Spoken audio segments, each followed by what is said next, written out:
ചേട്ടാ പച്ചക്കറി എല്ലാം തീർന്നു. ഞാനും കൂടെ വരട്ടെ? പോകുന്ന വഴിക്ക് ചേട്ടൻ എന്നെ മാർക്കറ്റിൽ ഇറക്കുവോ? തിരിച്ചു വരുമ്പോ ഞാൻ ഓട്ടോയിൽ ഇഞ്ഞ് വന്നോളാം. റെഡി ആയിക്കോ.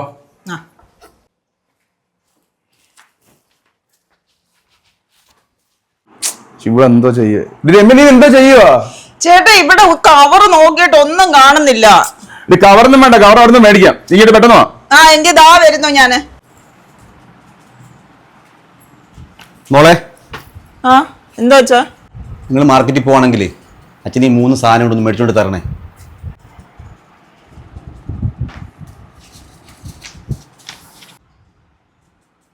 ഇഷ്ടംപോലെ സാധനം ഇല്ലയോ? നീ പ്രത്യേകിച്ച് എന്താ മേടിക്കാന്?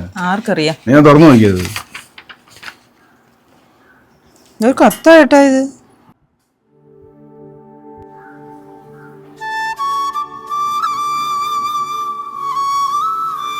എന്താ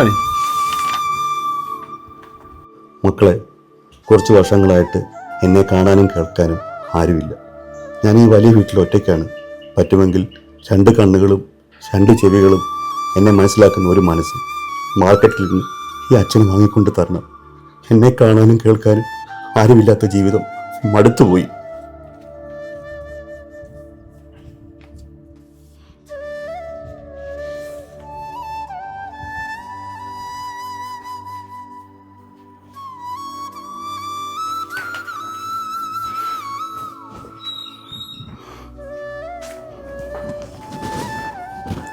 സോഹിച്ച അച്ഛൻ ഇത്രയും വിഷമിച്ച ഇവിടെ കഴിയുന്നത് ഞാൻ അറിഞ്ഞില്ല.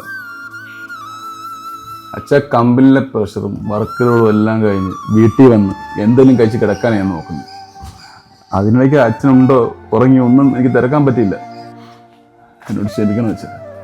വേണ്ട മോനെ, അച്ഛനോട് നീ ക്ഷമ ചോദിക്കരുത്.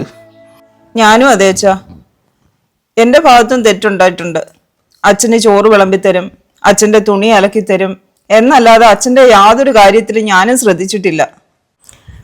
അച്ഛൻ വിഷമിക്കണ്ട കേട്ടോ.